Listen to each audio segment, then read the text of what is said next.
Hey folks, welcome to the 9th episode of the Avalanche Conditions Report, brought to you by Whitewater Ski Resort and Backcountry My name's Dave and I'm part of the snow safety team up here at Whitewater.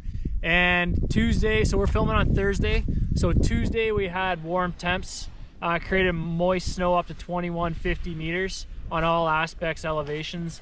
And then yesterday we had intermittent rain up to 2390, the top of Whitewater Peak. And what that did was it created a loose wet avalanche problem.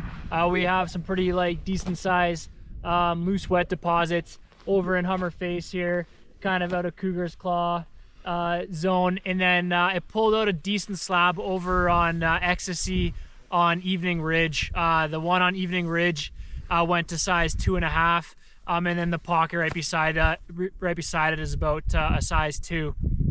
Last night temperatures dropped to -7, and once again we have a crust that was formed. It's ranging from 1 centimeter to 2 centimeters thick, and that goes all the way to the top of Whitewater Peak as well. That's going to provide some bridging for some of those lower instabilities that we'd be worried about. So, you know, down anywhere around 40 to 60 centimeters, we got that March 8th. That's a melt freeze crust with surface hoar on top. We have seen some avalanches in the past 2 weeks occur on that. And then below that is the March 3rd, that other rain event that we had. And that's down around 50 to 70 centimeters deep.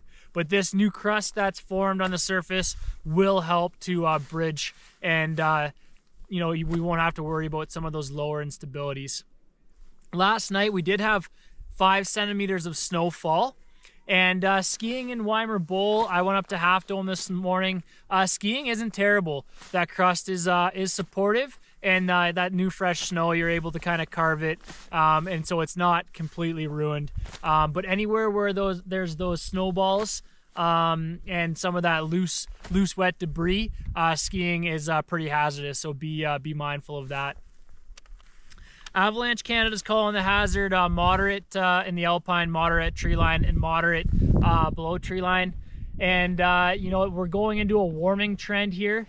That's something I kind of want to touch on, is that we're going to be getting up to +3 in the alpine on Saturday and Sunday. So that's going to break down the crust on solars, and might elevate that hazard in the alpine and tree line on solar aspects this weekend with those warming temperatures. Snow models are conflicting right now. It looks like we could potentially get 10 centimeters on Monday, but then 50% of the weather models say that we're not going to get anything. So we'll see how that plays out, but there's potential for some snow coming on Monday. Otherwise, it is closing day, April 3rd. So next Sunday, not this coming Sunday. We will try to do another avalanche conditions update next week, kind of weather dependent, and seeing what's going on as far as hazard goes. But otherwise, it is sunny, come up. The groomers are skiing well, and in the backcountry, if you can find anything plainer with some of that fresh snow on top, the skiing is pretty good. So that's all I have for you this week. Enjoy the sunshine, and maybe we'll see you next week.